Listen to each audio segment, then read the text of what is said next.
And we have got one of our viewer favourites back on, my buddy from CrimeCon, Dr. Sohom Das. How you doing, Shaun? You're one of the very few people that pronounces my name right every time, so respect for that. Oh, thank you. How are you doing, my friend? Yeah, I'm good. Just working, seeing cases, trying to make YouTube videos, same old. Should we get the smiles out of the way before we plunge into this dark case? Yeah. And we are going to be talking with Dr. Das about the murder of Caroline Crouch at the hands of her husband, Babis I can't even pronounce the name. Anagnostopoulos. Babis Anagnostopoulos. Yeah. All right, so the horrific murder of Caroline Crouch at the hands of Babis. I'm just going to call him Babis, so I don't fall over there and get tongue twisted. And this actually happened in front of the little daughter, didn't it? And he got away with it for a little bit. But do you want to give the viewers some more depth onto what happened here? Sure, absolutely. So this tragedy happened on the 11th of May this year. The victim, Caroline Crouch, was a 20-year-old university student, and she was found dead on her bed, as you say, beside her baby, who was only 11 months old, and also her puppy was hanged nearby. And the only witness, in fact, he got charged for that, which I'll come to. The only witness was the husband that you mentioned, Babis, who's a 33-year-old helicopter pilot. And they'd met whilst Babis was on holiday in the Greek island of Alenossus, where Caroline was, who's born in the UK, where she was from. Oddly, she was only 16 when she met him, and he was 13 years her senior. So in terms of what actually happened on that day, so Babis was found by police and he was blindfolded and he was gagged. Sure, no problem. So he had this story, which is that these foreign intruders broke in to steal money, and Babis claims that there was a little gap in the blindfold and he could see the men pointing a gun at his daughter's head while he was making these threats. And then he said that his wife, Caroline, screamed, and therefore the burglars suffocated a bundle onto a bed and suffocated her with a pillow before they fled the property with about £10,000 in cash. And he claimed to have spent hours in that position, which is relevant later on in the story. So at the time, the police believed him, and they took his word at face value. And so what's quite controversial about this case is that the Greece courts, the Supreme Courts, kind of blamed the escalation of crime on an influx of immigrants. And there was this kind of sparked this public outrage in Greece. And it was really high profile at the time. So the Greek ministers offered like a reward of £250,000 for information about the crime. So in the aftermath, as you can imagine, there was a lot of grieving. Her coffin was taken from Athens to her hometown of Alenossus, and all of the population pretty much was there to pay their respects. And what I think is interesting about Babis's character, which I'll come back to, is that he projected this like loving image. So he was putting up photos of her on Instagram after she died. He was kind of very moved at the funerals, etc., etc. But then I think where the story takes a twist is that the evidence it just didn't really add up to his narrative. So, for example, Caroline was wearing this like a this fitness tracker on her wrist, and it showed that her heart had stopped beating about 4:10 in the morning, whereas Babis had claimed that the break-in hadn't happened until 5 a.m. And also his phone the phone tracked him, and it showed him moving from the attic to the basement. But as I said before, he claimed that he was tied up to the bedpost for all of this time. Yeah. Wow. How did they meet? So you said that she was 16 and he was 30 something. Yeah. So he was on holiday on her Greek island, the home where she grew up in, which is Alenossus. Yeah. So she was 16, he was 29, I believe. So she was a British woman, wasn't she? She was British born, but she moved over, I think, at the age of 8. And then the police started suspecting him, and I think there was even there was some people on the internet who saw through his web of lies and found some evidence that their marriage wasn't as idyllic as he had projected. So they started questioning things, and there was a bit of a attraction. on the internet, and then the police looked into more of the evidence which didn't add up. So they basically sort of trapped him. So they went to a ceremony, a memorial service, and Babis was there hugging Caroline's mother. He gave this like really emotional eulogy, and the whole time the police were there. And at the end, they told him that they needed his help because they had caught another suspect, and they took him off in the helicopter. And it was during the helicopter ride that they explained that he was the suspect. And then on the 17th of June, there was like this 8-hour interrogation, and then he eventually confessed to the murder. What was the motive? So I think basically they had a turbulent relationship. There was violence apparently from both sides, although obviously a lot of that is Babis's word, and she wanted to leave. So he actually said that she wanted us to separate. That's why I killed her. That's what he said in the confession.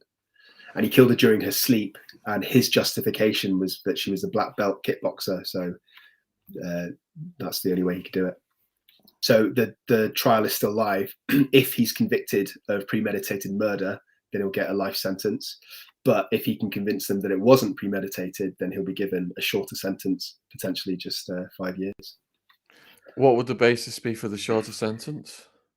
So if he can prove that it wasn't premeditated, and I think there were other elements that I didn't quite mention, which was, for example, he took the CCTV camera card out at about 1:20 a.m. So that was like a good more than an hour and a half before the actual killing. So I think there's a lot of evidence to suggest that it was premeditated. I mean, I don't think it was necessarily premeditated from days or weeks earlier, but I think they had this argument which kind of escalated. And on that night, she was sending messages to her friends saying that she's going to leave him, that she was even trying to find a hotel to stay at. So my kind of theory is that she was threatening to actually leave him this time, and he just couldn't take it. He was so jealous. So what kind of a personality type and what mental disorders will be at play in a situation like this to kill your wife in front of your own baby? Yeah, so that's a really interesting question. That's kind of the crux of the aspect that interests me the most as a forensic psychiatrist. So I think there's a lot of interesting aspects to Babis's character. So I think he's actually he comes across as very charming and successful. So he was a helicopter pilot, but at the same time, behind closed doors, he's explosive and he's impulsive, and he's got this massive kind of lack of empathy and remorse. And he's just very adept, I think, at manipulating people. So, like, for example, he hid the domestic violence from the rest of Caroline's family. He fooled the police to a degree for a short period of time straight after the killing. Obviously, eventually the evidence didn't add up, but for several weeks, the police just took him at face value. And even after his arrest, he seemed to have kind of charmed the press to a degree. So he was not particularly vilified, and he was treated quite well in prison, even when he was a suspect. So to answer your question, obviously I haven't assessed him in person, but my professional speculation would be that he's got a lot of traits of psychopathy. I think he's probably a psychopath. So as you might know, psychopaths are charming, they're manipulative, they're impulsive, they're aggressive, they lack empathy, and they don't care about the rights of other people. So are crimes like this increasing then, is at the more severe end? Absolutely. So domestic abuse complaints in Greece, specifically where this happened, had quadrupled during the first lockdown in March 2020. And that's kind of understandable, I suppose, because if you've got violence within a relationship, within a couple, within a family, then in normal, real, everyday life, you get to leave. So you get a break in this tension. But if you're all trapped in the same house, you're literally trapped in with the abuser. So I think tension kind of escalates, and yeah, people explode. So what does that mean in terms of people's relationships? Are people just not designed to be around people permanently? Are we designed to have breaks and space and not to be around each other all the time because it does something to the brain? I think it's more about personality clashes. So I'm sure there are many people who spend a lot of time together, and couples that have been very close throughout the pandemic. In fact, I think I've heard of some tales of people actually getting closer together because they're so busy in their ordinary lives that they kind of ignore family life and have bonded during the pandemic. So I don't think it's the same for everybody. But I think if there's a personality clash, as often happens in relationships. You know, little niggling arguments can kind of escalate, and because there's no break from the tension, they don't get to leave the situation and come back later that day or a day later. So I think the escalation just happens more intensely and more quickly. So how can people be safer then who are in these predicaments? You mean actual victims of domestic abuse?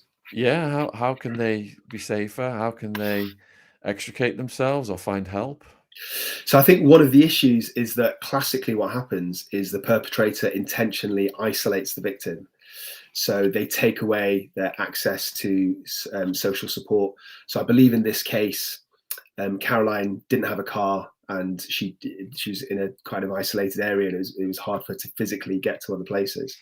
So I think the first thing to do is to break that isolation, to make sure that they're talking to people, that they actually reach out to their friends, and that they're honest to other people, to other friends and family members about what's happening. I think that's one issue that the individual can do.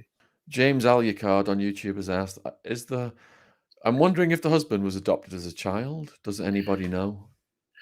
I don't know that much about his background, actually. So I've read newspaper reports, but there's not that much that is written about it. I think it will come out as the trial goes. Yeah. But one thing that I can say, I can't speak for Babis personally, but often people who perpetrate domestic violence, they're often modeling behavior that they've witnessed themselves. So if they see arguments, fights, domestic violence when they're children, they kind of use that as a template of how you deal with disagreements in a relationship. So yeah, the cycle of abuse often continues. So the murderer was a helicopter pilot. Had he experienced PTSD or done anything in his history? Not that I know of. Again, there's not much information, unfortunately. I know a little bit about Caroline's kind of mental health background. So I know that she suffered from postnatal depression. So for your viewers who you've probably heard the phrase, but just to very briefly summarize what that is, it is like it happens in about 10% of births, and it's where you have a low mood, but it's sustained past 2 weeks. So a high proportion of women, over 50%, get something like the baby blues, which is a short-term kind of mood swings. But postnatal depression is when it's prolonged, and as well as your ordinary symptoms of depression, low mood, low energy levels, you get sort of guilt, and you get some disconnection to the baby. So there's an element of risk there. But what I think is kind of relevant to Caroline's case is that she was already isolated, and she was already kind of dominated by Babis. So I imagine that having postnatal depression on top of all of this would have kind of exemplified that feeling of being isolated. Dawn Beasley on Facebook, have you ever known of an adult child being abusive to elderly parents? Yes, yeah, absolutely. So most of the patients that I deal with in secure units tend to have a diagnosis of a serious mental illness. So a case that immediately springs out to me is of a man who had quite severe Asperger's syndrome, and he was quite dangerous. He was quite violent. He was also quite paranoid. So he would once in a while flip into states of psychosis, and he believed that his parents were plotting against him and that his parents were poisoning his food. And they came from like an Asian ethnic background. And I think because the stigma is so high of mental illness in their community, instead of doing the sensible thing, which is, you know, seeing a GP, seeing a psychiatrist, trying to get help, they kind of let him live in this shed down the end of the garden. And they were at points, they were so scared that they didn't have any direct contact, but they would sort of push plates of food underneath the door, through the door. And this man ended up stabbing his own father in this kind of paranoid craze. The assault itself wasn't too serious because his dad managed to run away, but the consequences were that this man got sent to a secure unit and needed like several years for rehabilitation. But I think arguably if they had caught it earlier on and stopped the behavior earlier on and had rehabilitation, you know, earlier on down his pathway of deteriorating, then I think the outcome would have been much less kind of tragic. 𝐿𝐵𝐿𝐶 on YouTube has asked, what signs are common to most of these types of men that young women could look for at the beginning of a relationship? So I think with most relationships, including ones that end up in domestic violence, there's usually this honeymoon period. So it's usually not that obvious for the first few weeks or the first couple of months, because they use their charm and they use their deceit and manipulation. But then I think it starts with small controlling behaviors. So that might be anything from constantly questioning their partner about what they're doing, and then trying to shut them off or trying to monitor what they're doing. So even if the partner's doing something completely innocent, like going out with their female friends for a coffee, the beginning bits of this behavior are sort of dominance, extreme paranoia, trying to assert authority. So, for example, checking their phones, trying to not allow them or refuse permission for their partners to go out and enjoy themselves. So I think those are all sort of telltale signs. And also, I think just general insecurity. So I think most perpetrators of this kind of violence, deep down, the root cause is this massive inferiority complex. So if they can't take a joke, if they misinterpret things that are meant to be, lighthearted as being insulting, then to me that's the kind of personality that you should be wary of. And also a history. So this behavior tends to repeat itself throughout relationships. So as far as is feasible, I think it's always interesting to get an angle of what previous relationships were like and the reasons that they ended.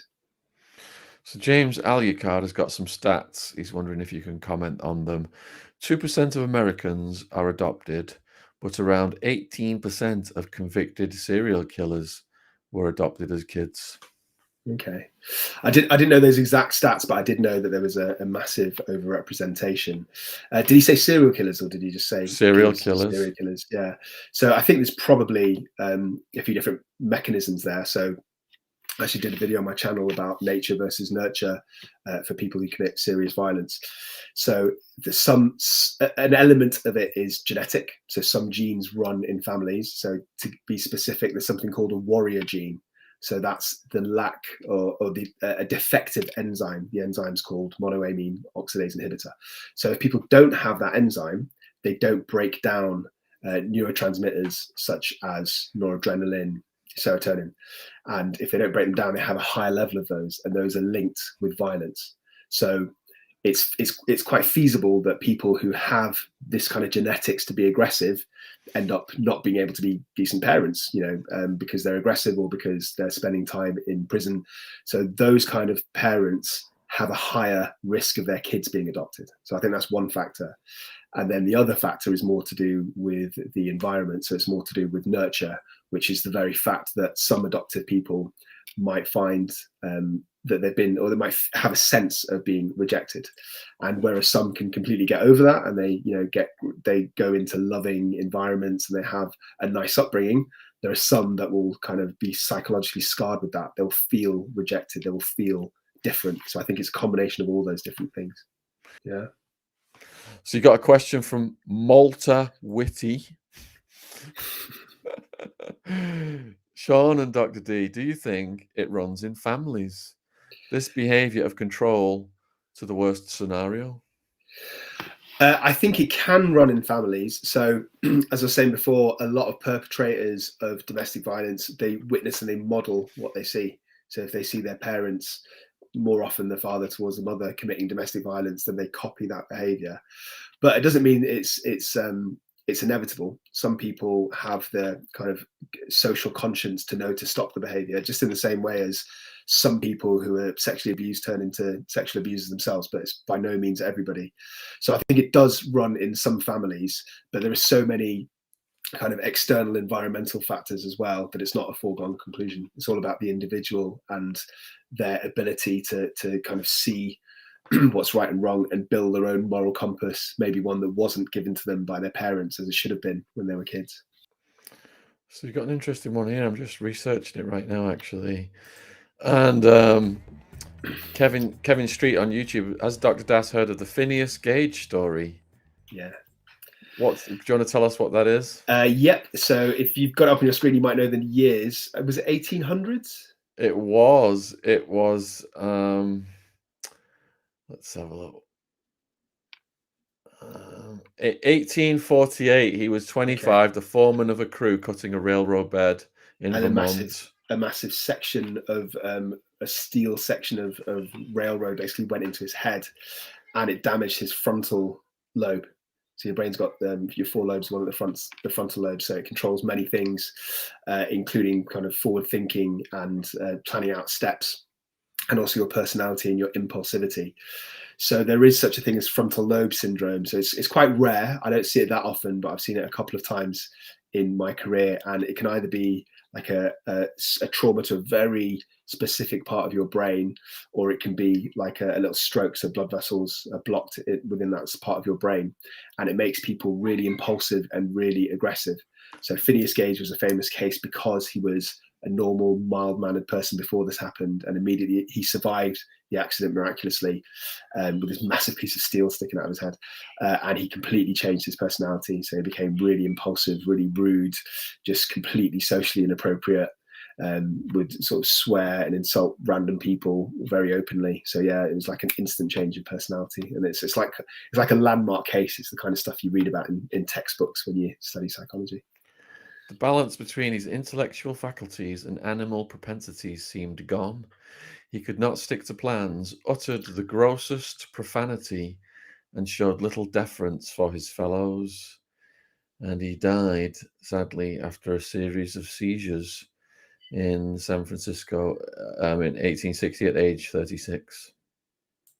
That's fascinating. Yeah. And what are your plans for your channel? So I'm kind of oscillating a little bit between high-profile cases. So basically, it's easier for me to talk about high-profile cases that are already in the public domain, like we did today, because the information's out there and I can speak quite openly. When I talk about my own cases, it's a little bit trickier because obviously I have to anonymize them and I can't give away too many demographic details, but I get to know a lot more of the actual background details. So it's kind of like a little balance. So I'm doing a bit of both. I'm doing some of my own cases. In terms of high profile cases that I've done recently, I did one on Nicola Edgington, who is a lady who went out on a killing spree just a few years ago after she'd already killed her mother many years ago and was sent to a psychiatric unit. So that's all about how she wasn't really given access to mental health services when she needed them. Then I've discussed a few different diagnoses. Got some videos on criminality recently, so like how polygraphs are used, how police interrogation works, and how you spot liars and the different kind of tactics that you use to spot liars. Yeah. Is there anything you'd like to say in conclusion then to the people watching this? I just think that in terms of the case that we discussed. Anything? Well, in terms of the case that we discussed, I think it's really tragic.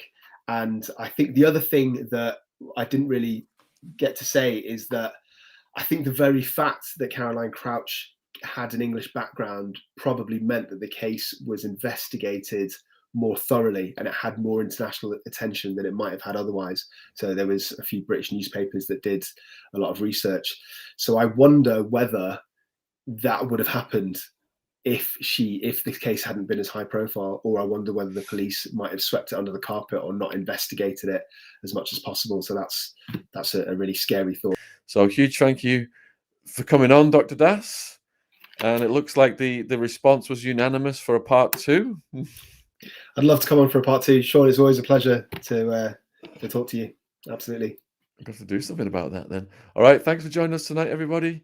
And everybody have a great rest of your evening. Take care out there, wherever you are in the world. Thanks for watching. Cheers. Bye-bye. Goodbye.